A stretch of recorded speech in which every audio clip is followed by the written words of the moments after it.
Nasi tunaye furaha kwamba Mungu anatenda kazi hata sasa pamoja na wale wakupendao ili kuwapatia mema. Jina lako litukuzwe, jina lako libarikiwe.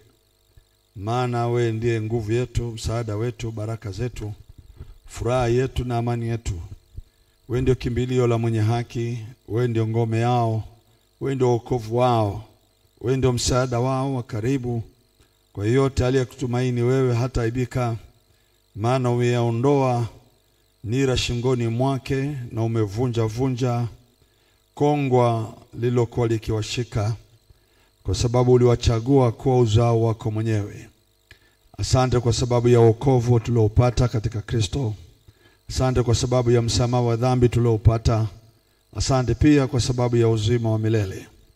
Tunajiweka wakfu kwa ajili ya kwenda kuyapokea mausia yako katika kipindi hiki cha Mlima wa Mzeituni, ambao tumeamua kujitenga tukae katika uwepo wako, kuyasikiliza na kuyafahamu maneno yako na kuyajua. Mungu wetu, umetubarikia sana, maana umetufanya kuwa baraka na zaidi ya baraka. Katika jina la Yesu Kristo, amen. Tumpe Yesu makofi mazuri. Haleluya. Sema amen. Ninayo furaha tena siku nyingine ya leo. Ni Alhamisi ya Mzeituni, Mlima wa Mzeituni, tunaokwenda kutulia na kupumzika katika uwepo ambao Mungu amekusudia kuyapokea mambo yake makuu, huko tukiomba katika mlima ule kama ilivyokuwa katika maandiko matakatifu Yesu alipokuwa pamoja na wanafunzi wake kila wakati. Nimefurahishwa kwamba mmekuja kwa wingi tena leo. Mungu awabariki. Tumpigie Yesu makofi mazuri.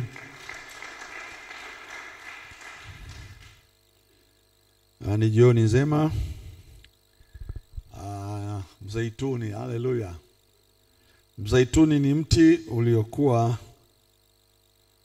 umeandikwa kwenye maandiko sehemu mbalimbali katika Agano la Kale na Agano Jipya, lakini pia ni nchi iliyokuwa imeandikwa kwenye maandiko kwamba ni nchi ambayo miti yake ni miti yenye matunda na mafuta. Na mzeituni pia unasimama kama taifa, kama nchi inayoitwa Israeli, wanafananishwa na mzeituni. Lakini pia na kanisa nalo linafananishwa na mzeituni. Haleluya. Japo kwa lugha ya Agano Jipya katika kitabu cha Warumi, kanisa limebeba picha ya mzeituni kwenye sura ile ya 11 ya kitabu cha Warumi. Naomba nisome Warumi sura ya 11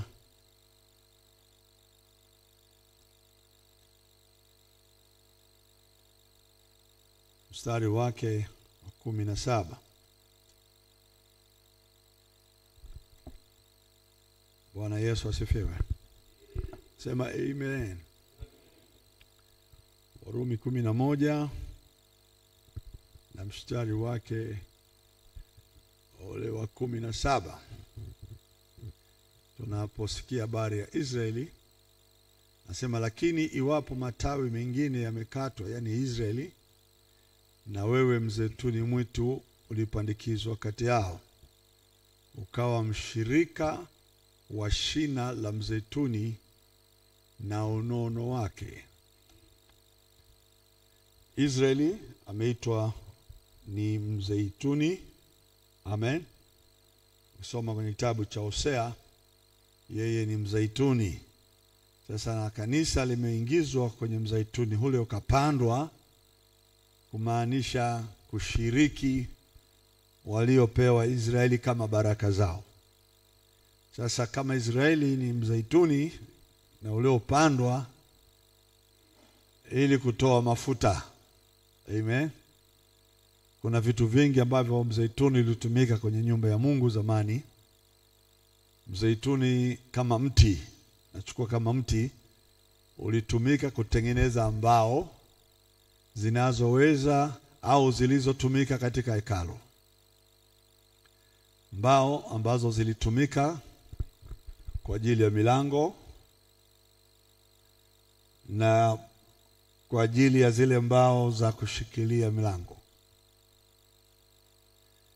Hili ni prophetic, ni unabii uliojificha, kwamba mlango ule umeshikiliwa na nguzo za mzeituni na yenyewe mlango ni mzeituni. Amen. Na kwa nini uwe mlango wa mzeituni? I don't know. Hebu tusome kwanza, haleluya, maeneo machache kujua kwamba ni mlango. Wafalme wa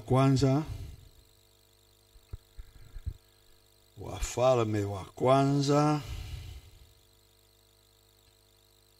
haleluya, sura yake ya 6,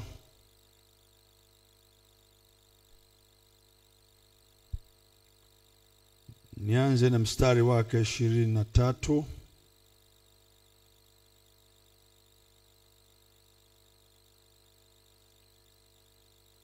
Anasema akafanya ndani ya chumba cha ndani. Sasa hapa 23 anazungumzia mzeituni kuwa ni kerubi ndani ya sanduku la agano kule. Anasema akafanya ndani ya chumba cha ndani makerubi wawili ya mzeituni. Amen. Kwenda juu mikono 10. Makerubi wawili mfano wa malaika watakatifu wanaoitwa kerubi, na wakaekwa katika sanduku la agano kule chumba cha patakatifu. Na ukienda mstari wa 31 anasema akafanya maingilio ya chumba cha ndani milango ya mzeituni, kizingiti na miimo ilikuwa ya pande 5. Kwa hiyo milango ya hekalu nayo ni mzeituni pamoja na vizingiti na miimo iliyokuwa ya pande 5. Kwa hiyo mzeituni ulikuwa una kazi ndani ya hekalu. Sio tu ni mti, lakini ulikuwa unakusudiwa kuwekwa kwenye kazi ya Mungu ndani ya hekalu. Bwana asifiwe. Anasema mstari wa 33, ndivyo alivyofanya maingilio ya hekalu miimo ya mzeituni yenye pande 4. Kwa hiyo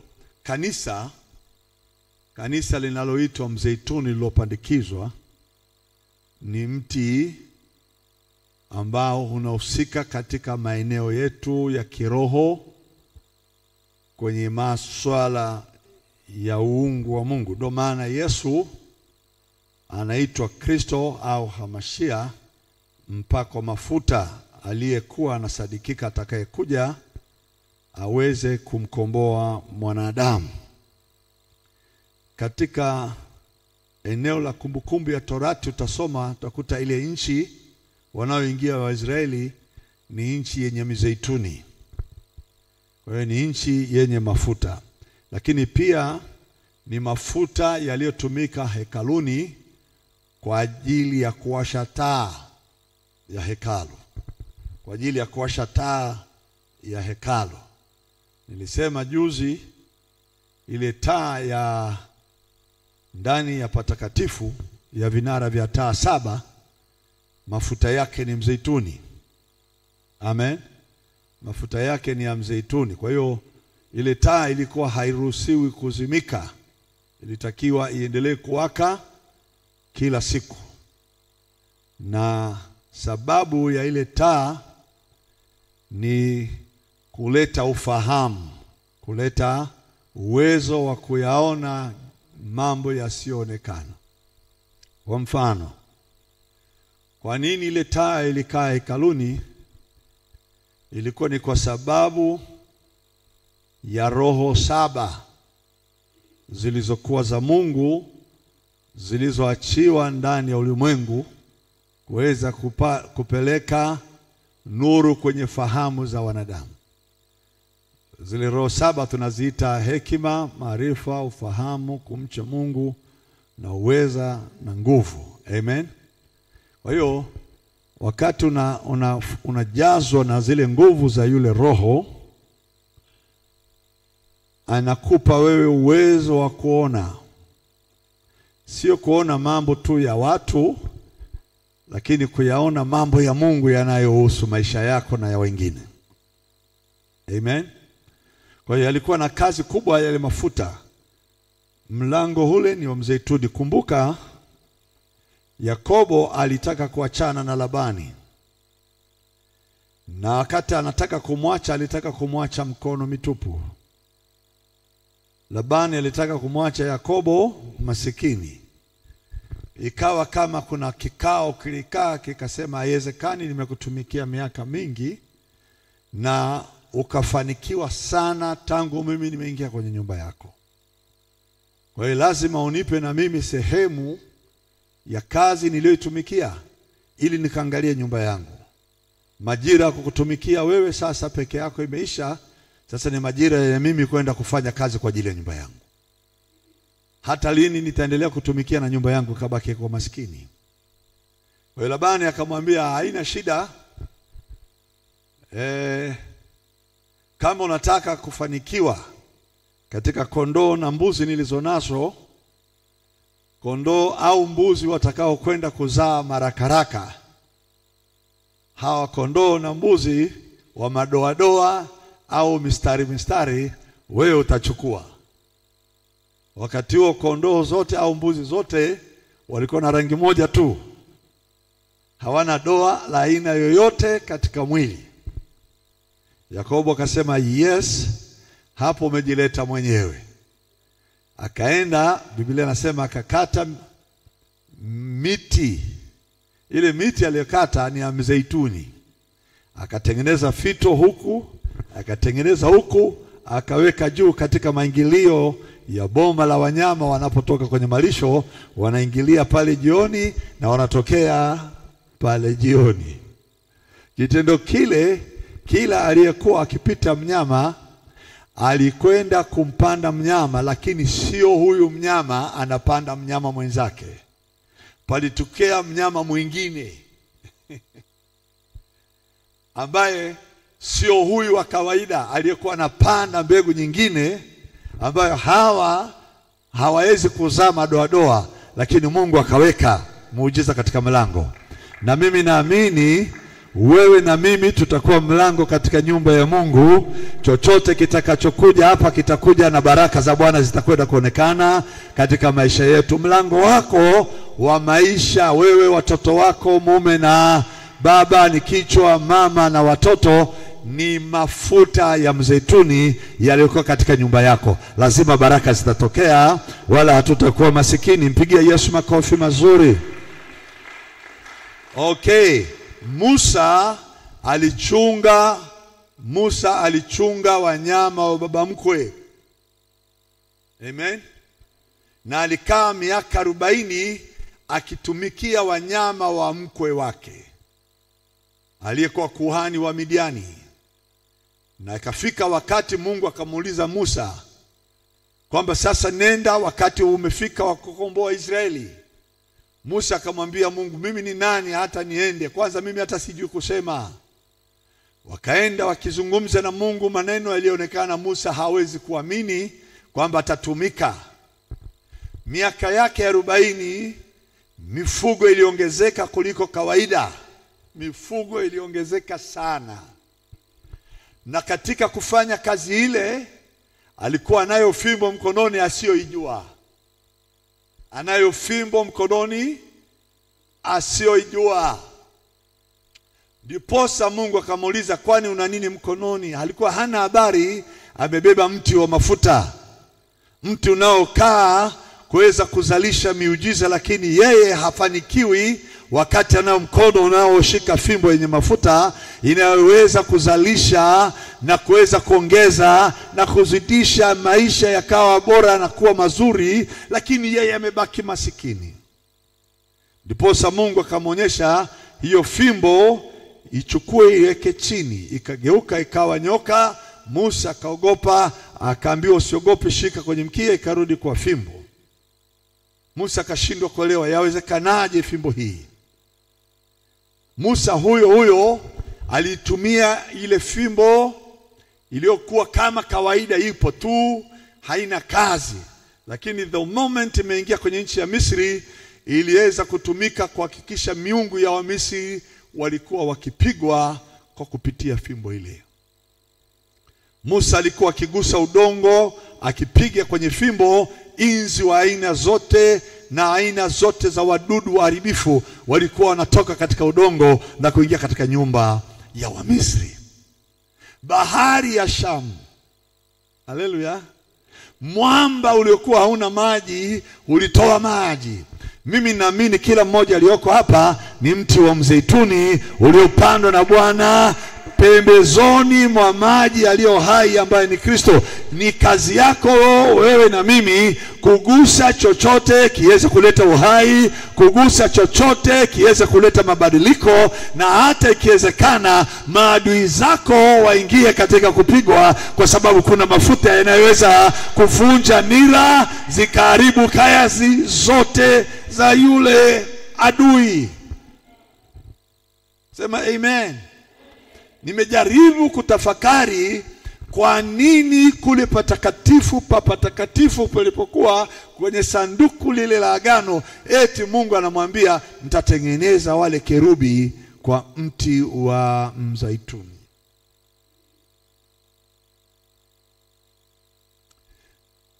Kerubi, haleluya.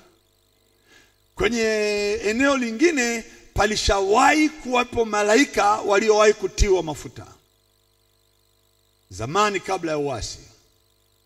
Baada ya malaika kuasi, ambaye alikuwa anaitwa Lucifer, aliitwa kerubi mpakwa mafuta. Alipoasi, Mungu akayaondoa mafuta yasiwepo tena kwa viumbe vingine, akayaweka katika Kristo, akayaweka ndani ya mwanadamu. Sahihi, yale mafuta yako kazi yake ndani yetu ni kuweka uwepo wa Mungu ndani yetu kae, ni kulinda uwepo wa Mungu ndani yetu kae, ni kufanya kazi ya Mungu kwa yale mafuta ya mzaituni. Sasa mzaituni sio mafuta ya kawaida.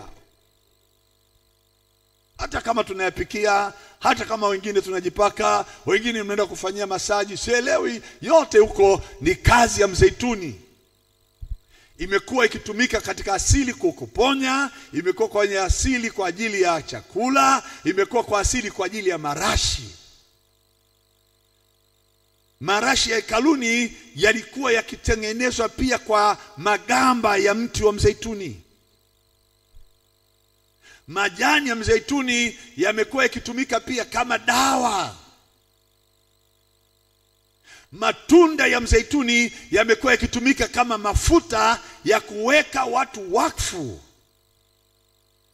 ya kuwafanya waliokuwa wanyonge wasiwe wanyonge, waliokuwa masikini wasiwe masikini, watumwa wawe watawala. Yale mafuta yaliwafanya watu wasiokuwa na jina walibadilishwa historia yao, wakapata majina mengine, wakafanyika watu wengine. Na mkumbuka Yakobo alikuwa na mafuta, sijajua alitembea nayo akiwa naenda nayo wapi, katika kumkimbia ndugu yake Esau.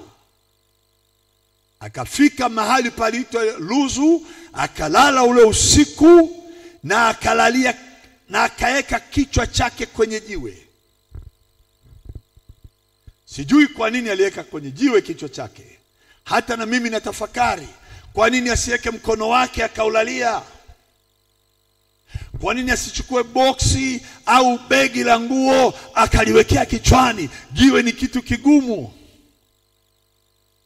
Kumbe alikiweka kichwa chake kiweze kuwekwa juu ya Kristo, ambao ni mwamba uliokuwa ambao ni wokovu wa Yakobo. Na alipoweka fahamu zake, akili zake, nia yake katika Kristo, ndipo alipoona mbingu iliyofunguka na akaona malaika wanapanda na kushuka katika lile jiwe. Hapo alipoamka usingizini, alichukua chupa ya mafuta akamiminia lile jiwe ili sasa aseme mahali hapa pataitwa Luzu, pataitwa Betheli, nyumba ya Mungu tangu sasa. Na ninaenda huko ninapoenda, na Mungu atakaponipa chakula, akanipa mavazi, akanipa sijui fedha au dhahabu, nitarudi hapa, nitamtolea Mungu sehemu ya 10. Yale mafuta yakamuunganisha huko anapoenda na Kristo, ambaye ni jiwe kula pembeni, jiwe lilo hai, akajiunganisha nalo,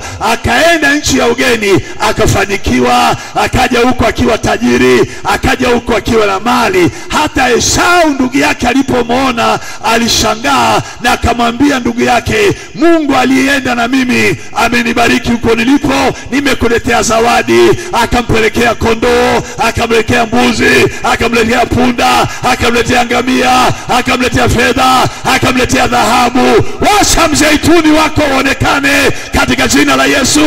Sema amen. Oh mama, ni kweli unaweza ukaishi kama mkimbizi, lakini sitaki ukose mafuta ulionayo. Wewe ni mzabibu, wewe ni mmoja ya waliopandwa katika nyua za Bwana. Wewe ni mmoja ya wale walio katikati ya waliochaguliwa wakapandwa pembezoni mwa maji. Lazima muzae, lazima mtoe matunda yenu kwa majira yake. Sikuoni kama kitu cha kawaida. Sikuoni kama Mkristo wa kanisa la nyumba Abraham. Ondoa akili zako huko, jione kama mzabibu uliopandwa, kama mti uliopandwa. Sema amen, amen. Oh my God, oh my God. Ninaamini kabisa kwenye bustani ya Eden mizabibu ilikuwepo na mzeituni ilikuwepo, lakini sikumuona Adamu akiona umuhimu wake. Alipoteza matunda ya bustani.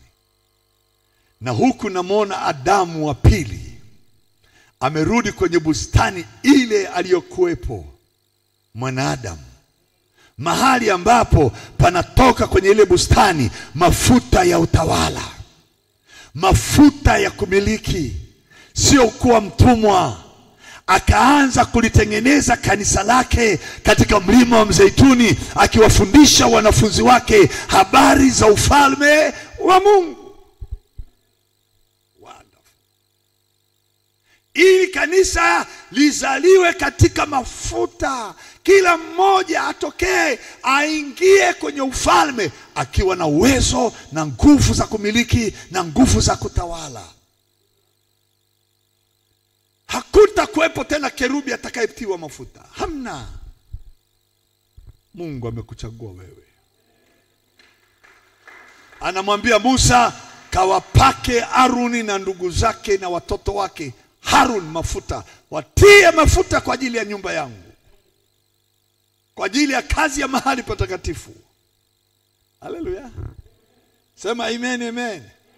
Na mimi naamini yale mafuta yako katika maisha yako, kwa sababu lazima utokee katika utawala, usitokee katika utumwa, utokee katika nguvu, sio katika udhaifu, utokee katika kumiliki, sio kumilikiwa na mizimu. Sema kwa sauti amina, amina, amina. Piga kelele, sema amen. Hakuna shetani mwenye mafuta tena. Maana yake hakuna anayeweza kukutawala. Yale mafuta kazi yake ni kutawalisha, ni kumilikisha, ni kukupa ufalme, ni kukufanya wewe kuwa mzaituni utakaokaa katika nyua za Bwana, kama mlango na mahali patakatifu pa sanduku la agano. Haleluya. Ndio maana namuona Yesu katika mlima ule all the time. Akipiga raundi ya kuingia mjini, atarudia Yerusalemu, atapanda mlima wa Mzeituni. Atatoka ataenda Bethania, atarudi mlima wa Mzeituni. Atatoka atakwenda Samaria, atarudi mlima wa Mzeituni. Ataenda Galilaya, atapita Kapernaum, atarudi katika mlima wa Mzeituni. Kwa nini? Hawezi kukuacha tena. Atarudi katika bustani lake, atatembea kwenye shamba lake ambalo ni wewe na mimi. Kila iendapo jioni, iendapo mchana, mlima wake aliobarikia ni wewe, nyumba yake aliyoibarikia ni wewe, watu wake aliobarikiwa ni wewe. Wewe ni bustani ya Bwana, wewe ni makazi ya Bwana, wewe ni mahali pa utawala wa Mungu akikaa ndani yako na kufanya kazi pamoja na wewe. Sisi ni mzeituni mwa Bwana. Hebu sema nimepandikizwa.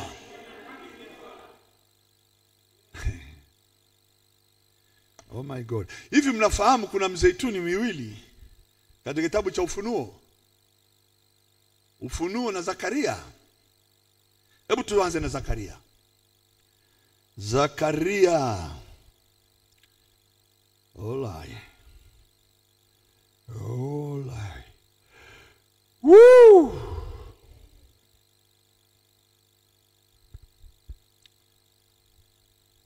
Bwana wa Mungu mpo? Walio hai mpo? Mwambie mwenzako unajua haya.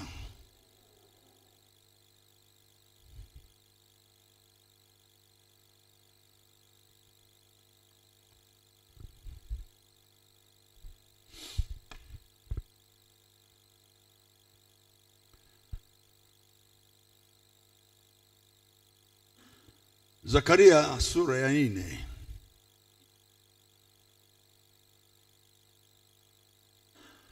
Mstari wa 8, mstari wa 7. Kwa nini nianze mstari wa 7? Nianze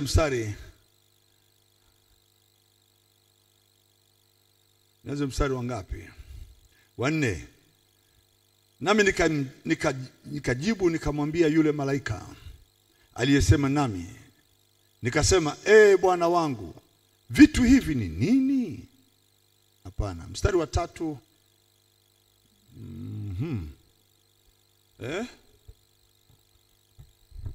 Biblia yangu imeingia wino kidogo kwenye nataka tuanzie mstari wa 1. Haleluya.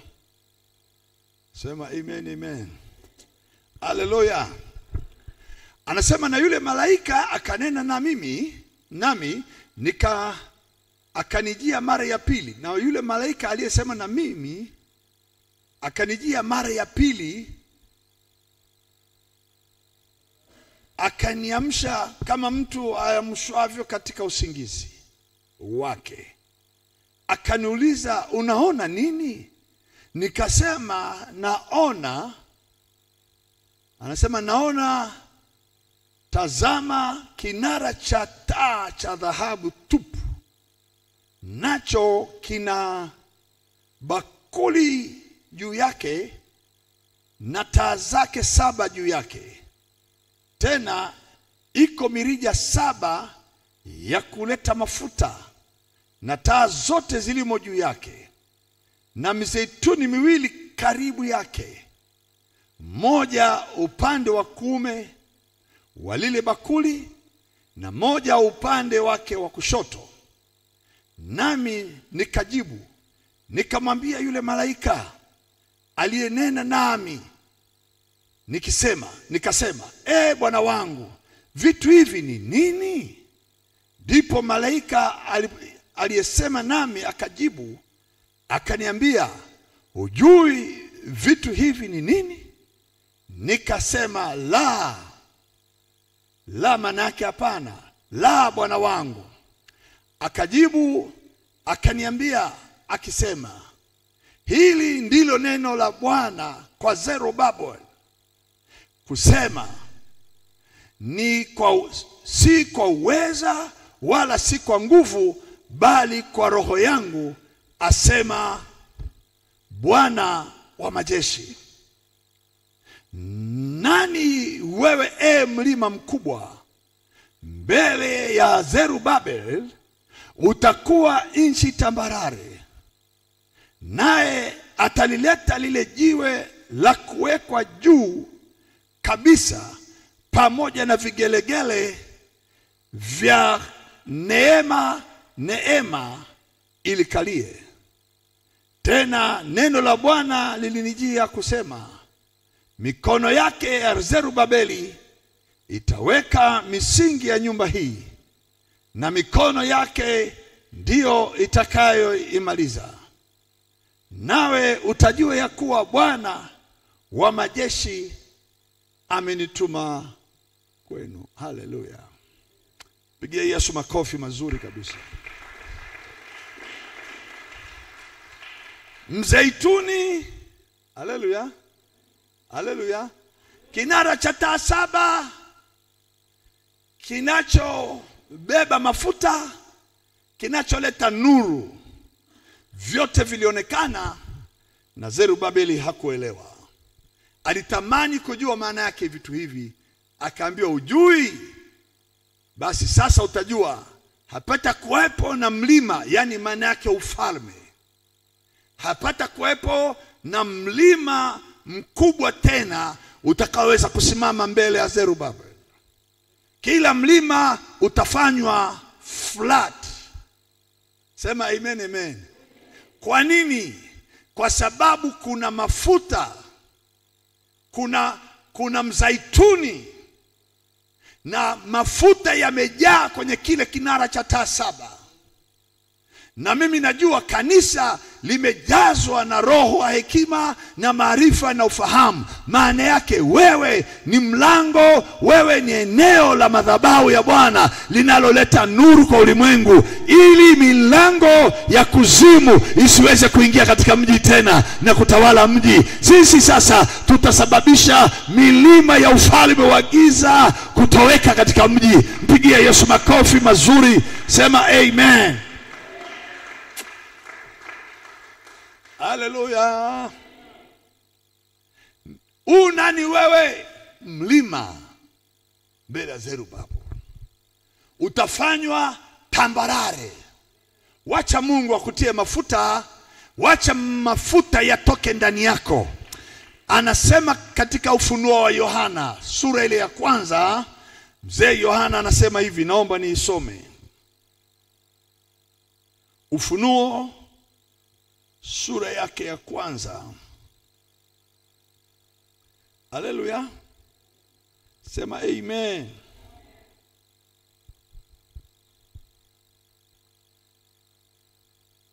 Mstari wake wa 10. Ufunuo Yohana 1 mstari wa 10. Nalikuwa katika roho siku ya Bwana niliposikia sauti kuu nyuma yangu kama sauti ya baragumu, ikisema, haya uyaonayo uyaandike katika chuo, uyapeleke kwa hayo makanisa 7: Efeso, Smina, Pergamo, Tatira, Sadi, Philadelphia na Laodikia. Nikageuka ili nione ile sauti iliyosema nami, na nilipogeuka niliona vinara vya taa 7 vya dhahabu. Haleluya. Na katikati ya vile vinara nikaona mtu mfano wa mwanadamu, herufi kubwa M. Mtu mfano wa mwanadamu, lakini yuko ndani ya kinara. Amevaa vazi lililofika miguuni na kufungwa mshipi wa dhahabu matitini. Kichwa chake na nywele zake zilikuwa nyeupe kama sufu nyeupe, kama theluji, na macho yake kama mwali wa moto, na miguu yake kama shaba iliyosuguliwa sana, kana kwamba imesafishwa katika tanuru, na sauti yake ni kama sauti ya maji mengi.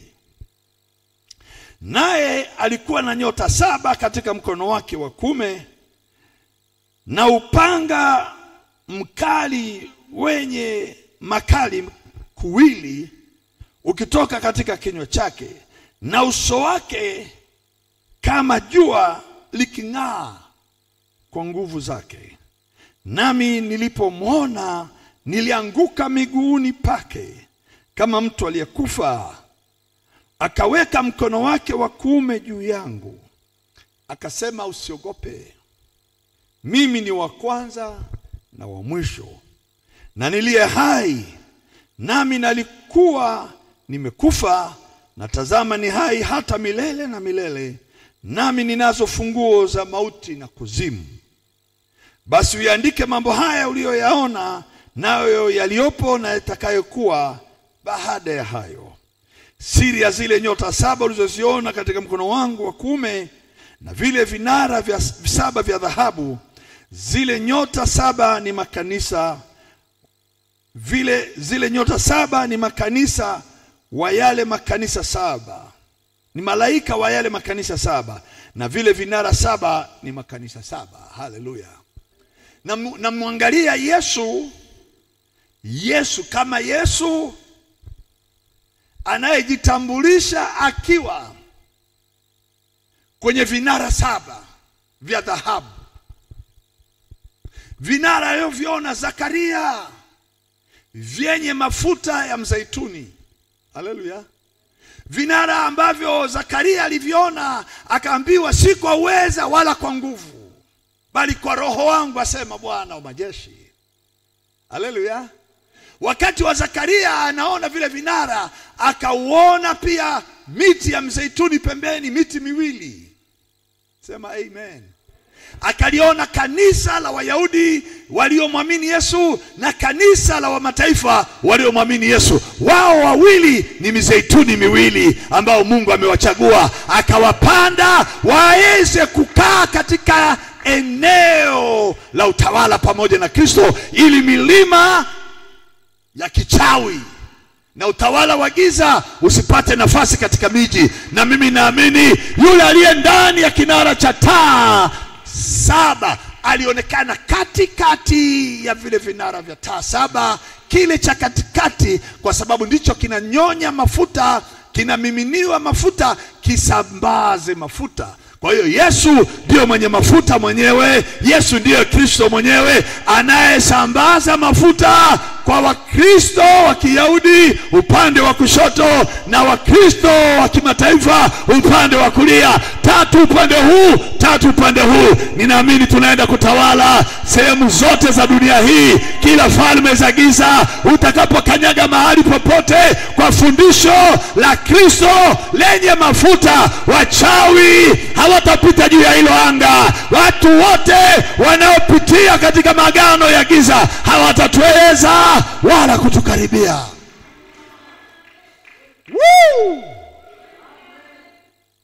Ninatamkia wote waliomwamini Kristo wayaanze kuyaona matukio ya yule aliye ndani yao, anayeng'aa kuliko mwanga wa jua, macho yake kama miali ya moto na miguu yake kama shaba iliyosuguliwa. Huyo ndiye aliye ndani yetu sahihi. Huyo ndiye anayetawala sahihi. Anasema nilikuwa nimekufa na sasa ni hai ndani yetu, ndani ya vile vinara. Oh my.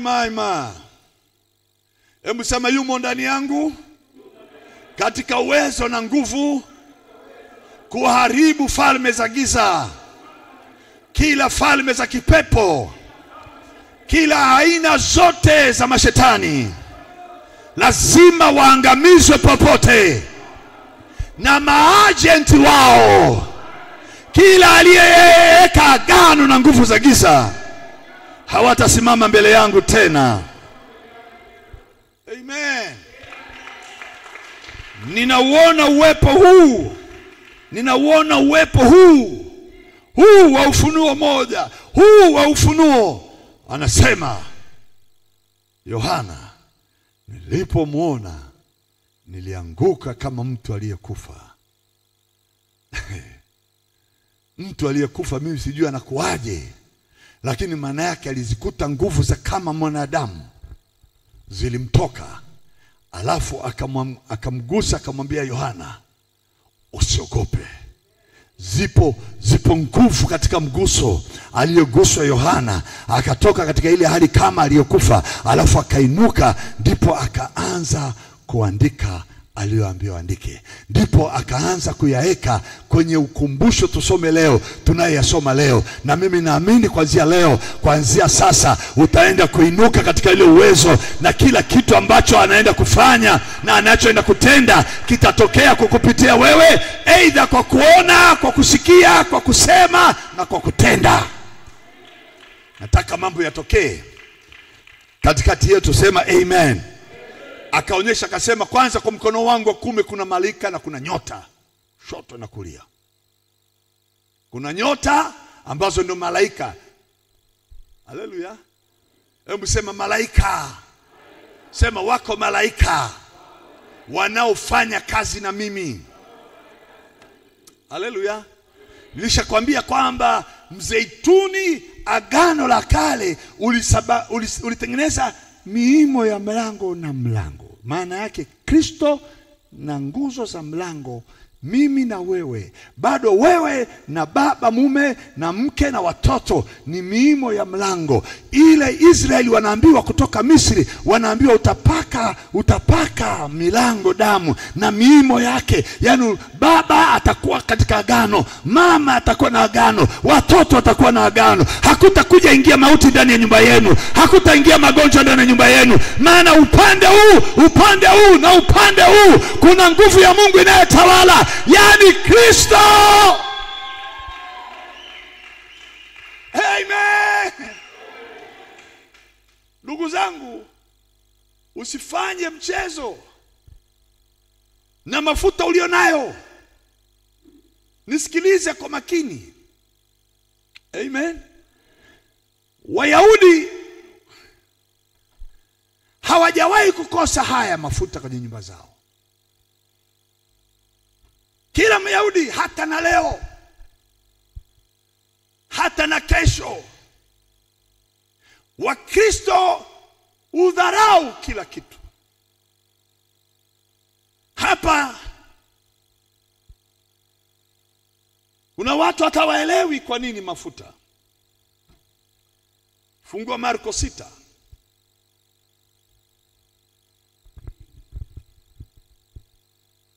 Marko 6.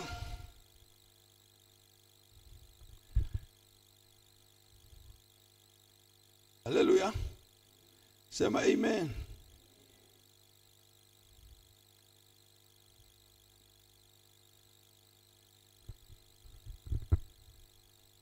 Yesu anawatuma wanafunzi. Mstari wa 7. Akawaita wale tenashara. Sasa nikupe tafsiri. Tenashara, wanafunzi na mitume ni vitu mbili tofauti. Wanafunzi wanaweza wakaa chuo kikuu lakini ni mwanafunzi. Okay? Anaweza kawa primary lakini mwanafunzi. Bwana sifiwe. Haleluya. Tenashara sio mwanafunzi. Tenashara ni namba ya agano. Kwa hiyo akawaita wale wanafunzi ambao waliweka nao agano 12. Agano la wana wa Yakobo. Kwa hiyo hawa wanaotumwa ni watu wenye agano. Sema amen, amen. Hebu sema mimi ninalo agano na yeye. Nyanyua mkono juu, sema tena nimepewa agano naye. La kushika, kumiliki, kutawala, kuharibu kazi za adui. Tangu sasa vilivyoinuka kinyume na mimi vitakufa kuanzia saa hii. Katika jina la Yesu. Ninalo agano. Nimepewa agano. Sasa anawatuma tena Sara 12. Amen. Anawatuma tena Sara 10 na wangapi? 12. Wana wa Yakobo. Amen. Anawaambia hivi.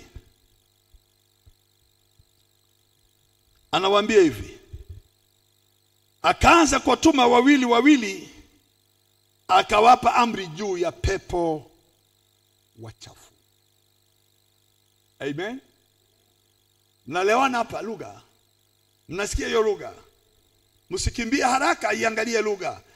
Anaanza kuwatuma wawili wawili. Nataka nikuonyeshe wawili wawili. Akawatuma akawaambia hivi. Amen. Wawe na amri. Haleluya. Wawe na amri. Hiyo lugha mnaelewa? Maana yake enendeni na mafuta. Msiende na fedha. Msiende na mkoba. Nyie ni wana wa agano. Nyie ni watu wa mzeituni. Bebeni mamlaka.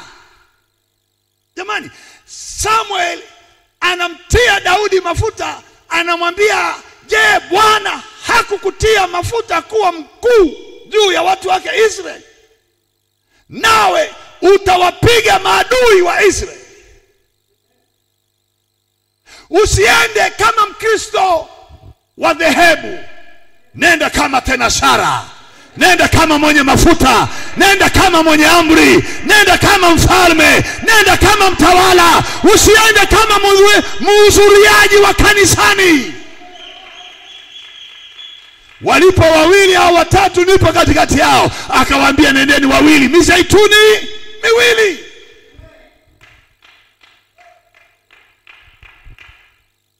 Walipoenda, Biblia inasema hivi. Yamashekera bonde bakai. Akawakataza wasichukue kitu cha njiani, maana wanaonekana watatumia vitu vya njiani kama binadamu. Sema amen, amen. Ukiwa na mafuta, mafuta ina provide chochote kinachotakiwa cha muhimu. Sio kitu ambacho utaenda kwa zima. Wewe utakuwa you are provider. Wewe sio mtu wa kuchukua, wewe ni provider. Una nguvu ya kuzalisha kitu huko mbele. Mimi nawaambiaga watu nitupe katikati ya Tokyo Japani. Sielewi Kijapani, sielewi Kichina, lakini ukiniangusha hivi asubuhi, jioni ninaye mahali pa kulala na nitakula chakula pasipo pesa. Maana mafuta nilionayo, wazungu, Waarabu, Wahindi hawana hayo mafuta. Sema amen. Msibebe kitu cha njiani. Anawaambia isipokuwa fimbo. Kumbuka fimbo ya Harun iliyochipua. Kumbuka fimbo ya Musa. Kumbuka fito za Yakobo alizozeka katika mlango wa kuingilia. Wakaanza kuzaana marakaraka. Usipobeba hiyo, haujabeba chochote. Beba mafuta, beba fimbo ya mzeituni, beba nguvu ya Mungu. Musa, nende na hiyo fimbo. Wachawi wataleta fimbo zao, zitamezwa na hiyo fimbo yako. Watu wanafikiri ni fimbo tu naenda kuchukua kikwata. No. Anaulizwa Yeremia, waona nini? Akasema, naona ufito wa mlonzi. Mungu akamwambia, umeona vema, maana naliangalia neno langu nipate kulitimiza. Neno la Bwana likamjia kwa Yeremia kuuliza, unaona nini? Akasema, naona ufito wa mlonzi. Maana yake naona fito ya miti ya mzabibu ambaye ni Kristo, nimemshika ninaye mkononi. Haleluya. Ndio maana Zerubabeli anaambiwa, usiogope Zerubabeli, kila mlima utakuwa mbele yako tambarare. Na wewe ndio utakayelisimamisha jiwe hili, utaliweka juu ya huu mlima, na kutakwepo na vigelegele vinasema neema, neema. Kila mtu atajua kwamba pale kuna Bwana ametenda kwenye ile nyumba, katika ile kazi, kwenye ile biashara. Tutaliweka jiwe la neema juu ya mji.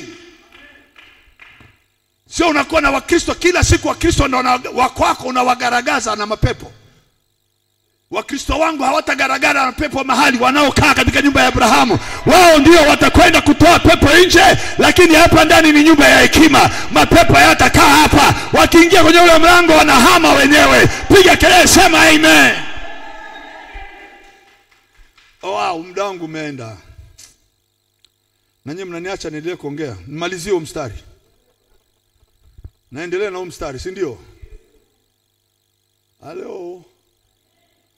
Akawaambia hivi, wala mkoba wala pesa kibindoni, lakini wajifungie viatu, wala msivae kanzu mbili.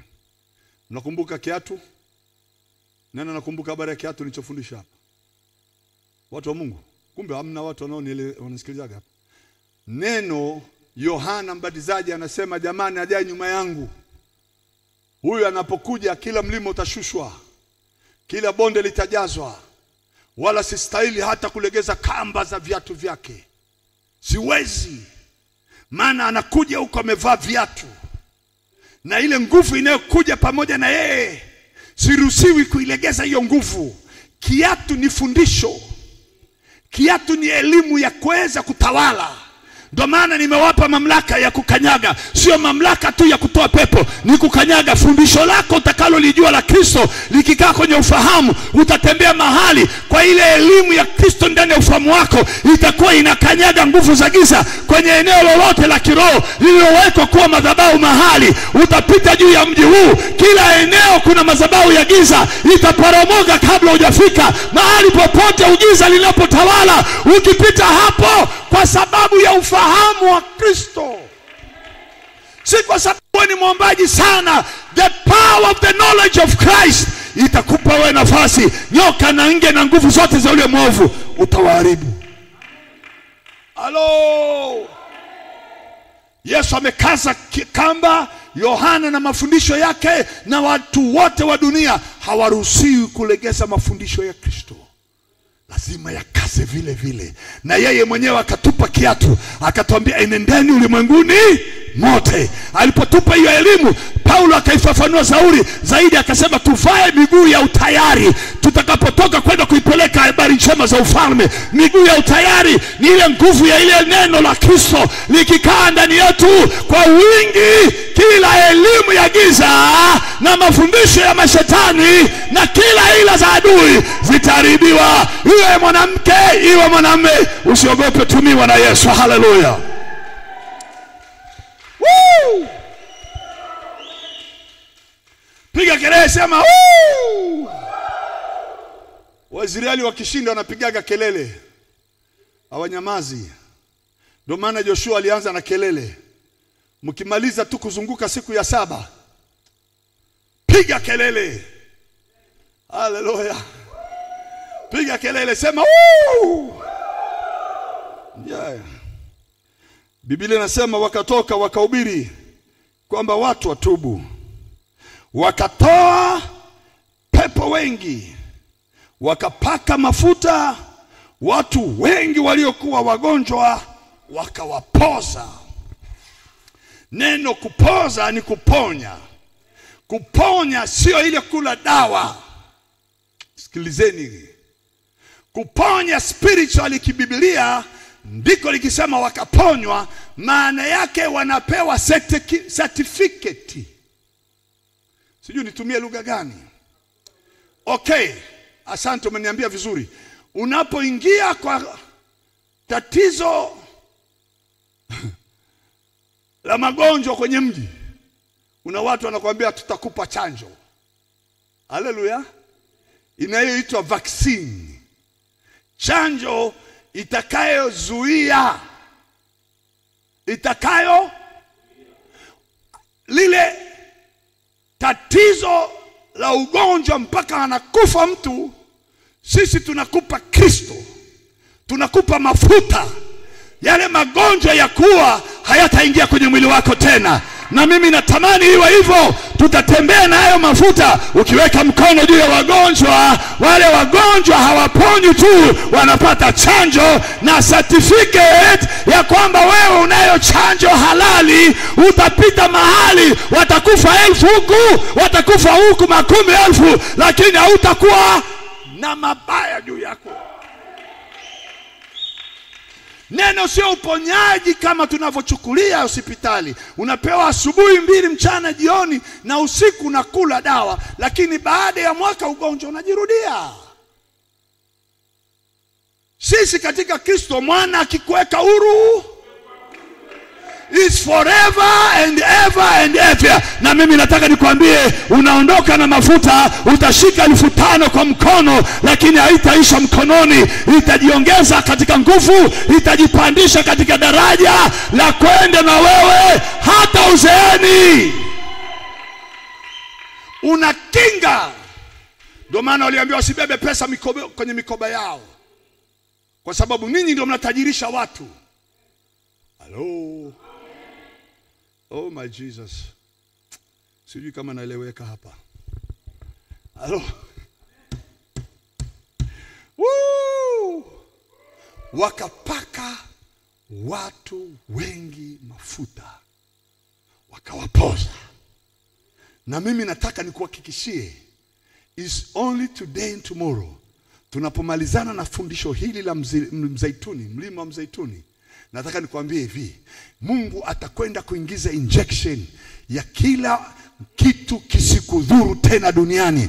Chochote wanaambiwa, wala usiyazuru mafuta, wala mzeituni wake usiuguse. Wanaonywa miungu waliopo, usiwaguse wapakwa mafuta wangu. Touch not my anointed.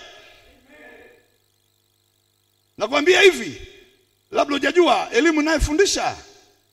Ukinielewa, ole wa kiumbe cha rohoni au cha mwilini kikisubutu kufungua mdomo kinyume na wewe, kitakuwa kimejihukumu chenyewe kwamba hakiruhusiwi kuishi kwenye hii hewa nzuri. Labda hujielewi. Sisi ni mzabibu ulioruhusiwa kuishi miaka mingi. Magonjwa, nilikwambia mtu wa mzabibu mpaka sasa hii iliyoko Yerusalemu ina miaka 2000 haifi. Una uwezo wa kuproduce life. Jangwa liwepo, mvua isinyeshe, pawe na mawimbi, wewe utaendelea kudunda, wewe utaendelea kutawala. Wataondoka wote wanaokujua, watakuacha. Nilisema juzi hiyo. Uruhusiwi kufa na wajomba wako wako hai. Hiyo ni laana. Atufi. Aliyekuzaa, mama ndugu zake, baba ndugu zake, wajomba ndugu zake, yoyote anayejua fulani yule ndugu tunamjua, tumekuwa naye, yule hata kuzika. Mnanisikia ni watu wa Mungu?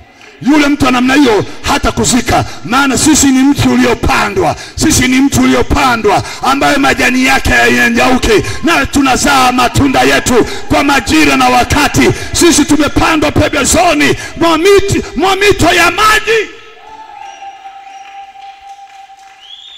Labda hujijui. Wewe si kikwata ukato uwe kuni kwenye nyumba ya mchawi. Hutafanywa kuwa mkaa wa mtu mwovu akachinja ng'ombe wake, wewe ukawa moto wa kuwatajirisha wengine. I'm telling you this. Yoyote, na nasema hivi, hajazaliwa huyo mtu wa kukufanyia chochote. Hajazaliwa wala hatazaliwa. Mwanadamu au kiumbe kingine hakitatokea tena. Yesu anasema akawaita wale tena shara. 12 Yakobo, wanangu njooni. Sema amen amen. Yuda, ndugu zako watakuinamia. Wana wa baba yako watakwambia wewe ndiye ndugu unayeruhusiwa kututawala. Hello. Ya masheki ya manda. Mwambie mwenzako, wataota mvi mapema kwa kuyawaza mambo yangu, wakachanganyikiwa. Sema amen amen. Sema watachanganyikiwa kwa kunifikiria.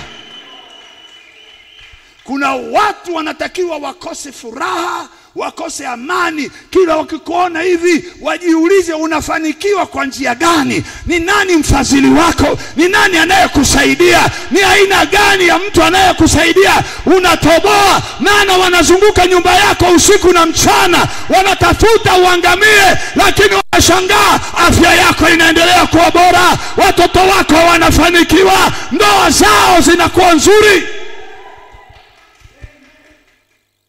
natamani wajue wewe sio wa kawaida. Believe me, trust me, wewe sio wa kawaida. Nasema wewe sio. Nasema wewe sio. Nyanyua mkono juu, sema mimi ni mmoja wapo wa tenashara. Sema tena, mimi ni mmoja wapo wa tenashara. Ongeza sauti, sema nina nguvu ya kuzalisha. Sema nina nguvu ya kuviumba vipya.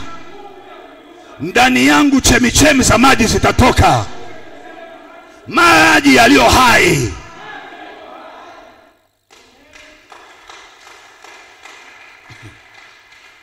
Yuko yule mwamba kwenye kinara cha taa 7 katikati. Sema amen, amen. Ana provide mafuta, nguvu za kutenda, kumiliki, kutawala. Jamaa wakatoka wakapaka watu mafuta, maana wanajua uwezi ukafanya kwa akili zako, kwa nguvu zako, bali kwa roho wake. Mapepo yakatoka wengi, magonjwa yakawachia. Na mimi naamini, haleluya, kila aliye mgonjwa katika nyumba yako hatarudi na ugonjwa akalala katika nyumba yako au nyumba ya watoto wako.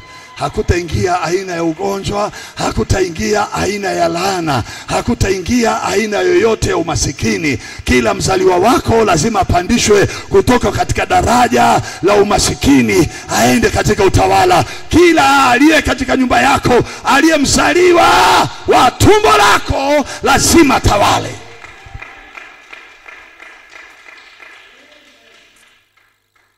Jamani, ameandaa meza machoni,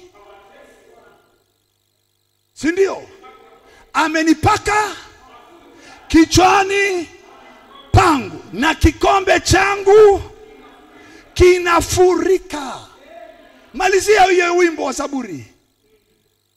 Anasema hakika wema na baraka, wema na fadhili, wema na afya, wema na utajiri vitanifuata siku zangu zote, nami nitakaa nyumbani mwa Bwana milele.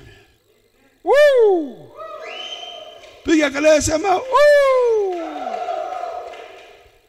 Wale walio Mizeituni sema amen. Kwani kuna haja nihubiri tena? Imetosha. Kesho tutamaliza. Sema amina, amina. Hii mafuta itabaki kwenye madhabahu, itabaki hapa. Na wewe ukija asubuhi, una mchana, una mafuta yako, weka hapa. Alafu nitaenda omba. Kesho nitaongea hayo. Nitaenda omba. Amen. Nitaenda omba. Haleluya. Sema amen, amen. Iko siku haya maneno naye kuambia utakuja kunishuhudia. Utakuja kunishuhudia. Mwanamke mmoja ananipigia simu, ninataka nije huko nyumba Abrahamu. Tumishi, mimi nimekuwa nikibeba mimba zinaharibika. Ikifika mwezi wa 7 zinaharibika. Ikifika mwezi wa 7 zinaharibika. Sasa na miaka zaidi ya 10 sijabeba mimba tena. Nikamwambia okay, unaenda kubeba mimba sasa. Unaenda kuzaa. Sasa hivi ni mwezi wa 9. Mchana wa leo anaambia ninaingia kwenda kujifungua. Naenda kujifungua. Nikamwambia nenda kujifungua mwanamume. Sijafika hapa ananiambia nimejifungua mwanaume.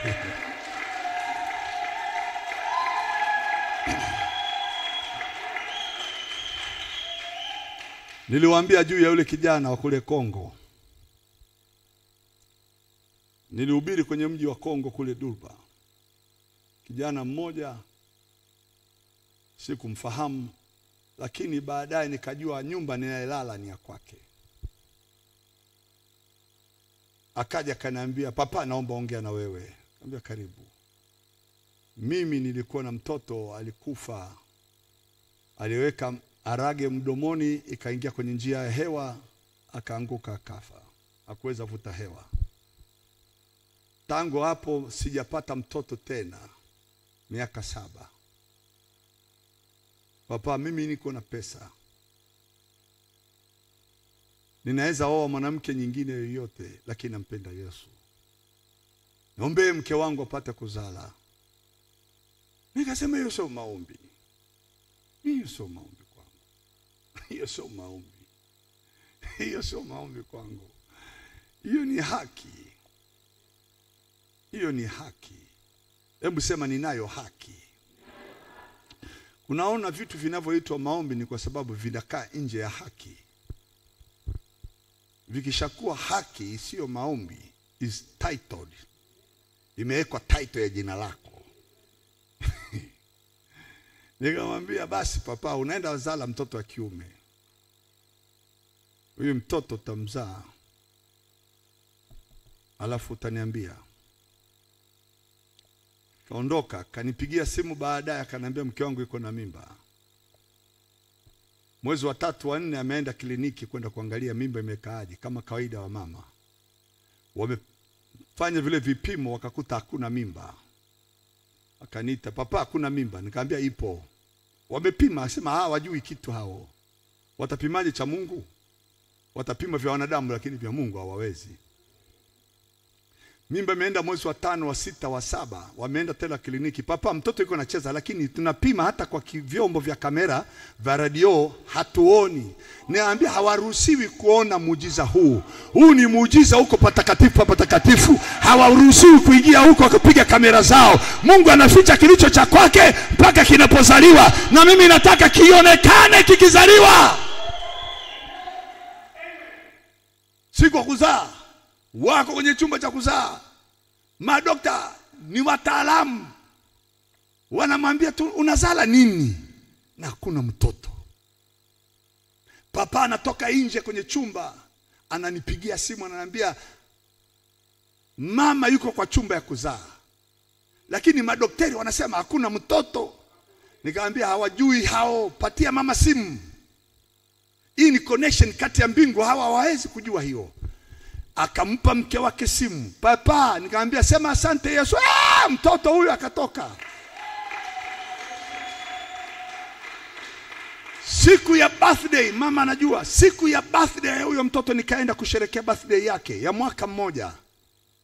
Nilienda nikaona sherehe, sijawahi kuhudhuria sherehe ya hela nyingi kama hiyo duniani.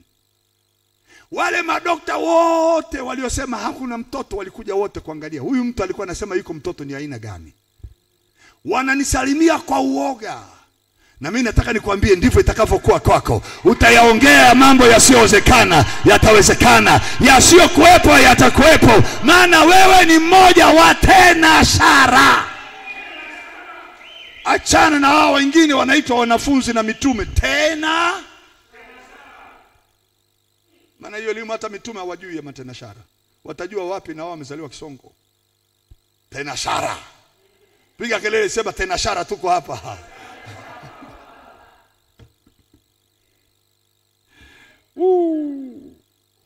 Haleluya.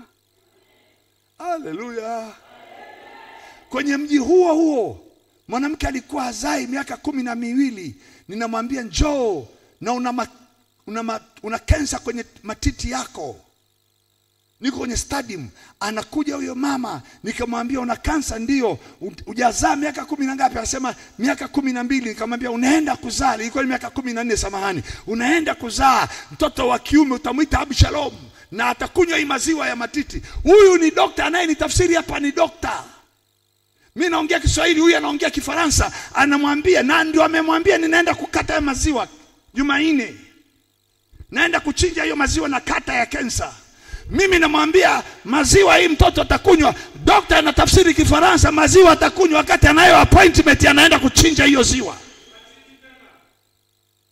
Mimi sijui ni dokta huyu. Anaitwa Dr. Daniel. Mama anaondoka pale Jumanne, anaenda anafungua ile bandage. Dokta anashangaa, mbona imekauka ile usaha? Dokta anamwambia inawezekana ile maneno ya yule pasteri imekuwa kweli. Sasa tusikate leo. Nenda fanya mwezi mmoja alafu ukuje. Anarudi mwezi hakuna tena bandage. Wala usaha haitoki. Na ziwa ile lingine halina maumivu tena. Na mwezi wa 3 mama amekuja na mimba. Anaenda kuzaa. Mimi naenda huo mwaka kwenye huo mkutano wa mwaka unaofuata. Naambia yule mama Abu Shalom, ulisema tazala, ameshazala. Yuko hapa. Nikasema mwite, ninazo picha zake paka hapa. Yule mama akaja. Ninamwona anakuja, nyuma yake wa mama amebeba watoto. Ninasema jamani, sijawaita niwaombee watoto. Nataka ushuhuda wa mama Abu Shalom. Wakasema hata na sisi tulikuwa matasa. Siku ile unaongea na mama Abu Shalom tulikuwa kwa stadium. Kwa hiyo sisi tulikuwa kule kwa viti, tukasikiliza ile maneno. Ile maneno na sisi tukaamini. Tukasema na sisi tutazaa mtoto mwanaume, na sisi tutazaa Abu Shalom. Ile maneno tumeamini, na sasa tunataka tutoe ushuhuda wa mama 60. Ninazo picha zao mpaka leo. Mama Abu Shalom anasema nikabeba mimba, nikazala tarehe hii. Ulizala tarehe hii. Na wewe ulizala tarehe gani? Hiyo ya mama Abu Shalom. Na wewe hiyo ya watu wamezaa siku hii. Na mimi nataka nikwambie, baraka zinazoziongeza mlima huu wa Mzeituni zinaenda kuzaliwa wote kwa pamoja wanaoamini, wanaenda kupokea miujiza hiyo. Baraka hizi zinaenda kwa watoto wenu, zinaenda kwa watoto wa watoto wenu. Walio wagonjwa wanaenda kupokea afya, walio wadhaifu wanaenda kupokea nguvu, walioshindwa kimasomo wanaenda faulu. Piga kelele, sema hey! Simameni basi niende zangu nyumbani, nimemaliza. Sitaki tena niongee. Nyanyua mkono mmoja juu, sema asante Yesu. Mimi ni mmoja katika bustani yako, niliyepandwa katika nyua zako, ili uende kutembea pamoja na mimi kila iitwapo leo. Asante kwa sababu nimepandwa ndani yako. Hakuna wa kuning'oa, hakuna wa kunitesa, katika jina lako Yesu. Amen. Twende kwa amani. Mungu amewabariki. Tumemaliza. Ni saa 12:20. Nimewachukulia muda wenu na nyinyi mko mnaniambia twende.